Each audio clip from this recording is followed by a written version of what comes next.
I have 3:30, Ron. I have 3:32, thanks. Perfect. Okay, call the Planning Commission to order. Noticed all attendees are being recorded. So, public comment. Do you have any public comment for today's activities? There he is. No public comment. I guess first up on the agenda is Atonement Lutheran. Who's speaking on behalf of Atonement Lutheran? Yeah, if there's no introduction, I'll hop in. My name's Chuck France. I'm with C2C Design Group.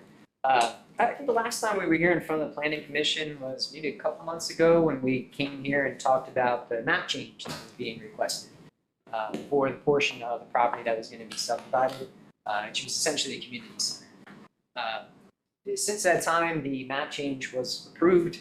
We had next step in the process was to submit a preliminary final subdivision plan with the goal of getting a review letter from borough staff to be able to identify any relief that we were going to need as part of the subdivision plan. We knew we were going to need some dimensional variances just based on some increasing of nonconformities. So the review letter was really our next step to make sure that we are asking for everything we are going to need when we apply to the zoning hearing board. MEA has reviewed it. I think the letter is, I think Nick reviewed it. There's a review letter from MEA on our subdivision plan, which I've gone through the review letter. I really don't have any questions of McCarthy and or the Planning Commission here today. As I mentioned, the letter kind of served its purpose of giving us some direction on what we were going to need to request in the form of a zoning variance or zoning hearing board. So that's our next step in the process. Well, certainly, if there are any comments or questions that the Planning Commission has or staff has regarding the review letter, we're more than happy to address them. However, at this point, our next step will be to submit the zoning hearing board application and likely be back here in front of the Planning Commission as part of that process as well. Just a clarification on the map change. Council made a motion at the August council meeting to approve the change, but that had the effect of being a conceptual approval in order to authorize additional steps to occur with regard to the map change. What I mean by that is there has to be an ordinance enacted by council. We have to send it to County Planning Commission. Those steps have not yet occurred. I sent an email around earlier today to Nick after I saw his review letter where, I think there was an assumption about the change having already been formalized, and it has not yet been formalized. So Dan from your office was on the email I sent today. I think he might have been out today. Exactly. Yeah, so, but what I said was, in order for me to prepare the ordinance to formalize the map change, there are two ways it could be done. One would be to complete the subdivision and to get a PIN number from the county assessment office that would identify the location that would be the subject of the map change, and then to enact the ordinance after the subdivision is recorded. I don't like that approach because it will have information on the recorded plan that doesn't reflect the zoning designation that is intended for that lot. So my preference would be to get a legal description from your office, and I will use that legal description as an exhibit to a zoning ordinance amendment that creates or the change in the zoning map for just that proposed new area that will be the lot when the plan is eventually recorded. So that can go faster, presumably, since you have to go to the zoning hearing board, we could have that ordinance amending the map completed before you might even be in a position to record the plan anyway. But I do need to get that legal description from your office. Does anyone have any questions about what I'm suggesting? Okay. So it's really a formality because council has already indicated that they're approving of the concept, but we do need to go through that process. Thank you. So we're just approving the process we haven't gone through yet, which you thought. Well, I think the planning commission and council have both indicated their approval for the map change, but Right. we still have to go through the formality, and I will just proceed with that and bring it to council. So there's no plan to deal with today. Well, I don't think. I think there's anything- the only item I would imagine the planning commission could entertain if you so choose is there was a waiver request submitted for allowing the plan to be One-step submitted process. as a preliminary final plan. So if planning commission would be so inclined to make a recommendation on that, I think that would really be the only item that we would be looking for any sort of movement on today. Nick's letter also mentioned correctly that the scale is different than what's allowed.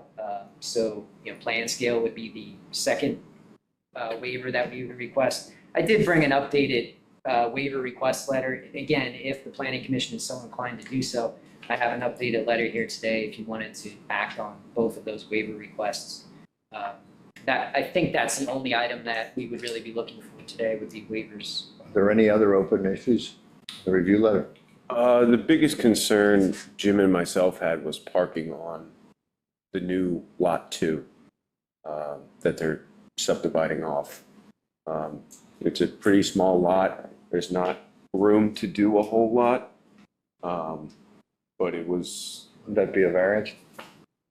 yeah, there would be more relief needed along with the other ones that we had called out. I don't know where you'd park on the lot. Back driveway.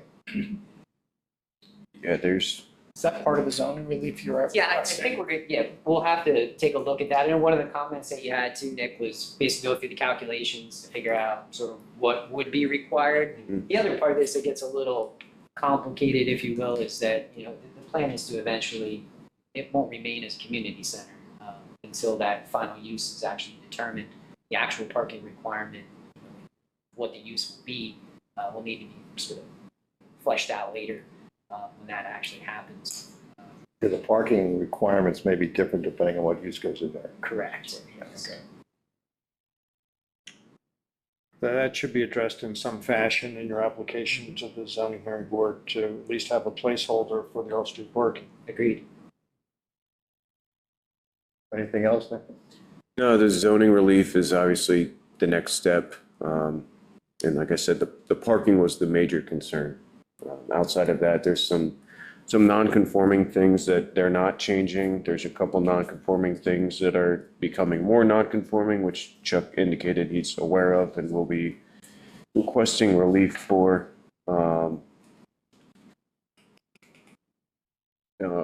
That's probably a special exception on the ordinance, For the parking? or to make it more non-conforming. It's a weird thing with lot coverage. The ordinance is clear when it comes to things like lot width or lot size becoming more non-conforming. It would be clear that zoning relief would be required. For lot coverage, it wasn't obvious to me what the requirements of the ordinance are when you're making it more non-conforming. That's something I'd like to hear Michelle's feedback on, whether an issue of this nature has come before the zoning officer before. I don't know if Jim or Nick have any thoughts on that. I mean, obviously, if the relief is requested, the zoning hearing board can make a determination as to whether the relief is necessary or not with input from the zoning officer. So I guess my preference would be that you include that request for relief in your zoning hearing board application just to make sure that it's addressed. But again, I looked at that comment in Nick's review letter, looked at the non-conforming section in the zoning ordinance, and it wasn't really clear to me what to do with increasing the non-conformity of a lot coverage requirement when you subdivide the property. So anyway, I think, why don't you just include it in your zoning hearing board application, let the zoning hearing board sort it out. I'll make this motion to go to a combined plan. And Since that's on the agenda, and we already had it mentioned that he needs the second waiver for the scale. Why don't you amend the motion that's on the agenda to include not only the one-step review process, but also the plan scale? And the plan scale adjustment is from 1 to 50 to 1 to 20 or something like that? We show it at 1 inch equals 30 feet. 30. Yep. Yeah, I'll amend the motion accordingly. I'll second that. All in favor? Aye. Opposed? Motion's carried. I think that's all that we Great. do Yep. today. Thank you. That's it. Thank you very much. Do you Thank think you or Dan can follow up with me on that? Yes, legal thing? absolutely. All right, Yep, I'll thank you. put that towards the top of the to-do list. All right, thank you. Okay, next item up the bat.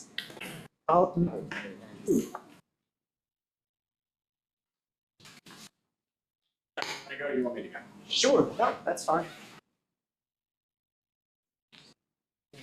Change hats. It's gotta change sides. Yeah. So, the second item I'm here to discuss is the Metropolitan Team. Again, we were here last month or the month prior in front of the Planning Commission to discuss this project with you. At the time, there were a couple items on the agenda for your consideration. There was some waivers that were presented to you, very similar to what we just talked about with respect to plan scale, and I believe it was preliminary final as well on that one. And then also there were some waivers from your stormwater management ordinance, along with the basically a conditional preliminary plan approval. So the discussion and maybe where it ended last time is I think that the scale waiver went through, but the stormwater, I think there was some hesitation from the Planning Commission to really sort of understand that a little bit more and fully get your arms around what we were asking for in terms of the waiver from the stormwater management ordinance. I think there was a little confusion at the meeting too, as far as which sections were even going to be required to have a waiver at that time. So what we did is we updated our waiver request letter to add the sections that we felt would be necessary just based on conversation with Nick's office, and we also tried to add a little bit more context to it in our request as well, to sort of explain where we were coming from with those waiver requests from the ordinance. So if I may just take a couple of minutes here to just sort of, I know you deal with stormwater a lot, but just take a step back and maybe reset for everybody, make sure we're on the same page as far as what we're asking for, what your ordinance requires. So your stormwater management ordinance and most stormwater management ordinances, particularly in Pennsylvania, are based off of model ordinances. Each are sort of catered to the watershed they're in. They're all generally the same in how they're laid out. Each municipality makes some tweaks to those model ordinances based on what you feel is appropriate to your particular municipality within that watershed. But almost all of them will address 4 aspects of stormwater management. You're going to have your rate control, your volume recharge, your water quality, and then also your stream bank erosion. Those are the 4 main sections of your ordinance. I'll take them in order just to kind of tick them away and kind of show you whether we're complying with them or not. So the first item is rate control. Within each of these ordinances, there's always an exemption criteria that's listed in there from rate control. It's usually based on the amount of impervious you're adding to the project. So if you're not adding a whole lot of impervious, you get an exemption from having to do rate control. In this particular instance, since we are reducing the amount of impervious that's located on the site, we do qualify for the exemption from rate control. So off the top, just on the basis of the ordinance and the exemption criteria, we don't have to address rate control as part of this project. So ticking down to the next item then is your groundwater recharge. So groundwater recharge is your attempt to try to get water back into the ground. Again, it's largely based on increases in impervious cover. So if you're increasing your impervious cover and you're limiting the amount of water that's getting back into the ground, as part of your design, you have to do something in order to get water back into the ground. Again, in this instance, we're actually decreasing the amount of impervious that we have on the site. So just naturally, with removing some impervious, we're actually going to be meeting our groundwater recharge because we're not going to be increasing the volume of water leaving the site. We're actually going to be reducing the volume of water leaving the site. We did ask for a waiver from this section of the ordinance, just as more of an act of being conservative to request that waiver from you. Again, we feel we meet the calculation, but there is enough wording in there that since we're modifying the site, it would be almost appropriate to just ask for the waiver anyway, to just make sure you're comfortable with that approach. Again, if you go by the ordinance calculation, we would meet the ordinance calculation for water recharge, but we're just being conservative with that request. The second items, the last two items then that we're requesting, and I may take these backwards here, is Section 307 is your stream bank erosion requirement. So I like to call this paying for our past sins as developers. What this section of the stormwater management ordinance always does is it tries to get development to reduce the amount of runoff that is leaving your site for smaller storms. Called stream bank erosion because, I mean, what tended to happen, and I know there's engineers on the planning commission, and you can hop in if I'm saying anything wrong, is over time what we found is, you know, as we were only focused on rate up until about the year 2000, what would happen a lot of times is the stream banks would normally flood, and what would happen is the stream banks would erode, your stream banks would get wider, your flow would get shallower during the natural flow, and you change the characteristic of that stream. The water would heat up, it would affect the biology. So in an attempt to try to reestablish and maintain stream banks within Pennsylvania, this section of the model ordinance was developed in order to try to start, again, paying for past sins, trying to over-detain on smaller storms. Where this gets complicated, and the reason we're asking for the waiver from this section is in order to over-detain that storm, so to over-detain the 2-year post to the 1-year pre, what you really need is you need a stormwater management BMP on site. You need something like a small basin or something that has a volume effort to it that you can hold it back and then release it slower.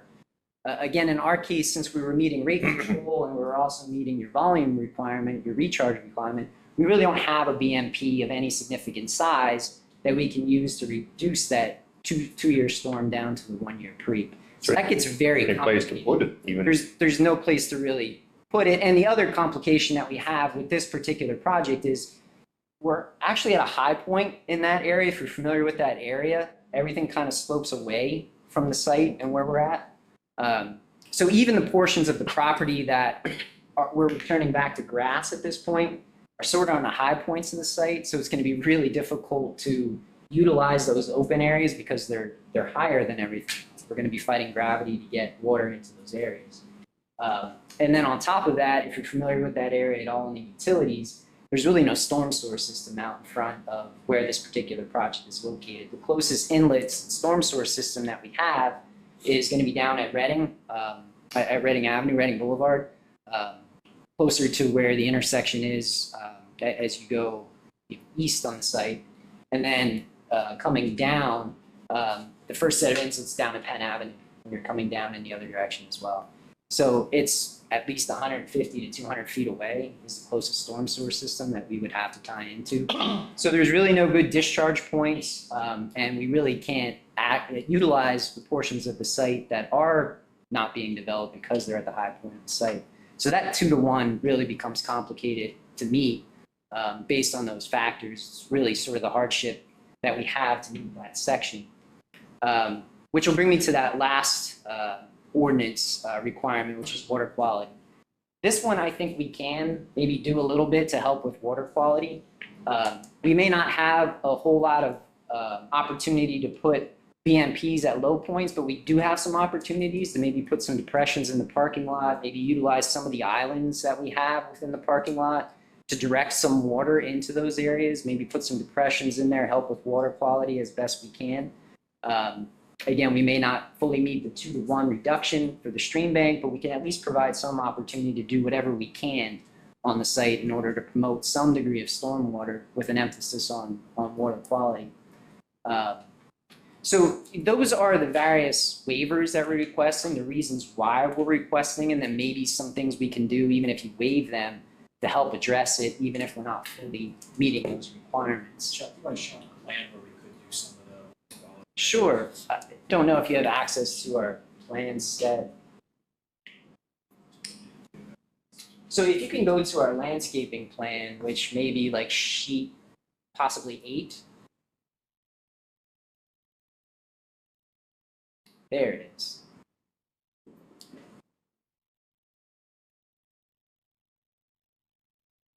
So I think our best opportunities to do water quality are going to be in the section of the parking lot where you see some of the trees. Those are islands that we're proposing to sort of break up, per your ordinance, break up the parking area. We could direct some water into those areas, put some plantings in there, and help with water quality in each of those islands. How would you direct the water there?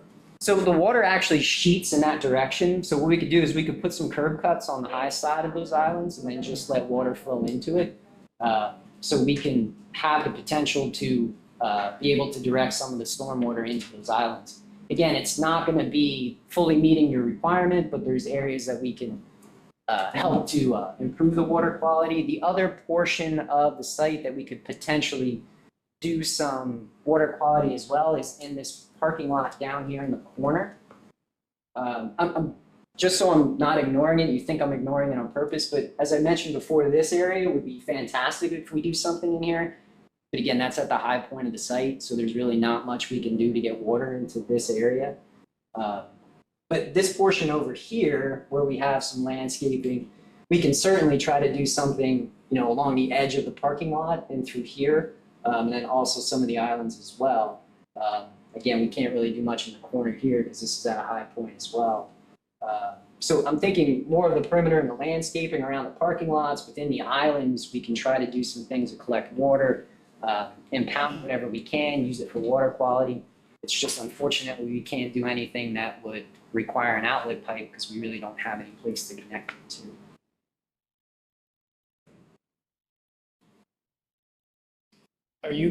Does this require an NPDS permit? No, this does not require an NPDS permit because we are less than an acre. Okay. So you're looking for 3 waivers, Correct. 305, 306, 307.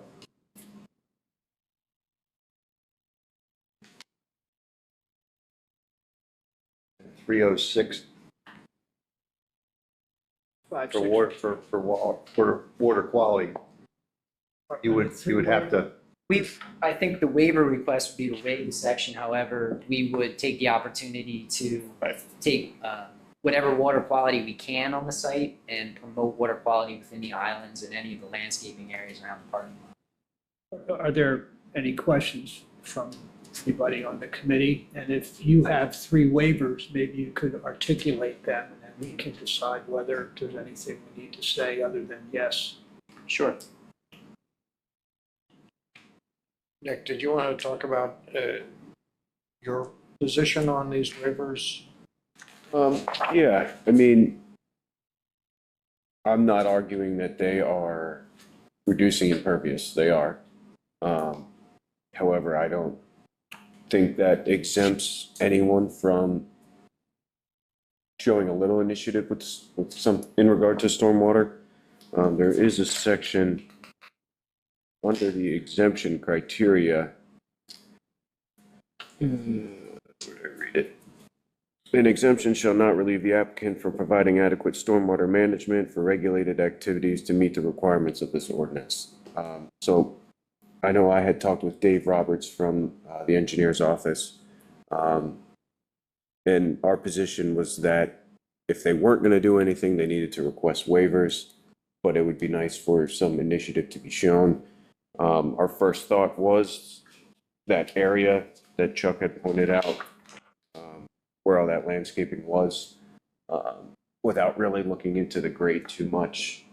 I don't disagree that it would be hard to do some kind of rain garden or something in that area. But I think some of the stuff that Chuck proposed today would put us a little more at ease and at least know that something is happening. That's with regard to 306 only, quality? Yes. Yes. Is that right, Nick? Yeah. Stream bank erosion, 2 to 1 would be nearly impossible without any BMPs. I don't recall if in your first submission, did you give any I don't think it was included in the resubmission. Yeah, so the calculations, I can just run through that then. The 1 year pre-development rate is 5.72 CFS, so that's the goal we would have to try to get it down to, would be 5.7 CFS. We're currently at 6.9 CFS. So we're about 1.2 CFS away from that. What was the 2-year post number? The 2 year post is 6.99, and then the 1 year pre is 5.72.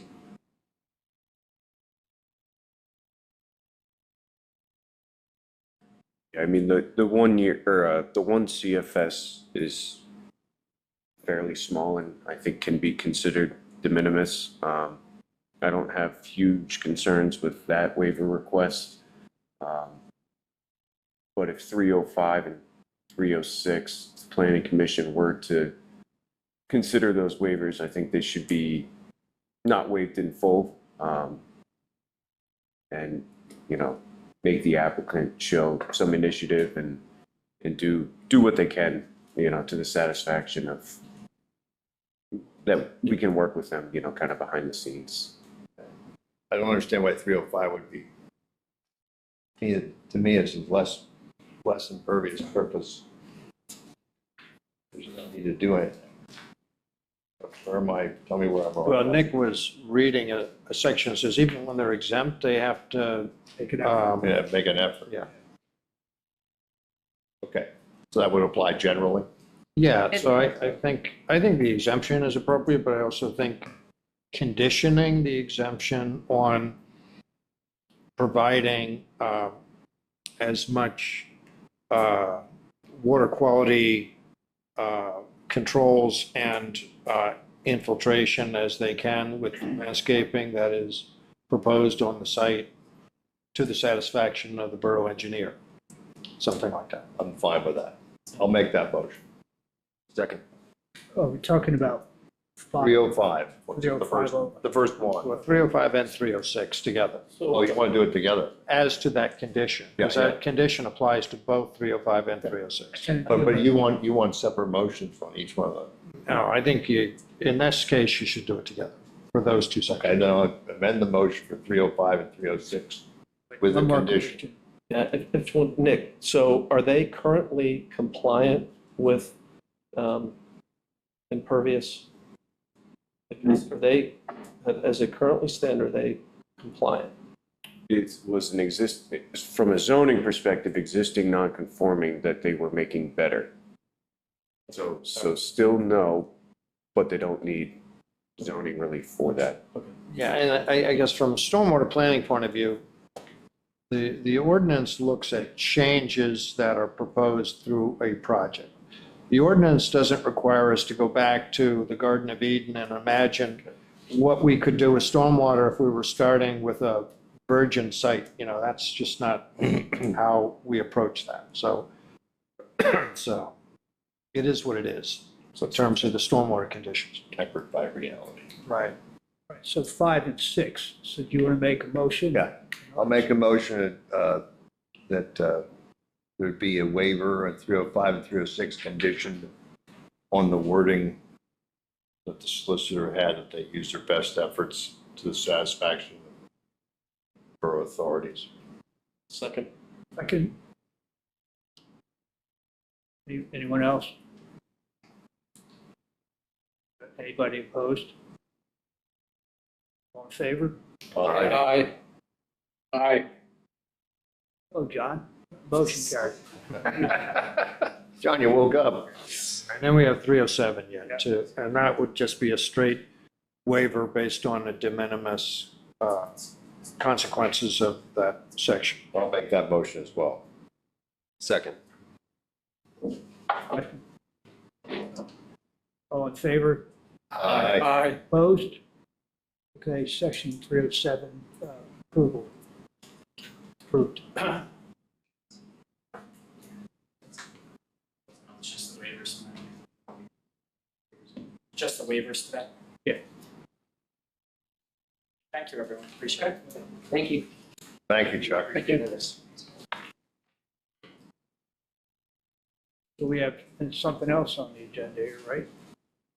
Do we? Somewhere, a lot of red and green ink on the papers there. Just have adjourned. Is there anything else, Nick? Nothing? No, the red and green letter that you're referring to, that was the landscape review for the Met.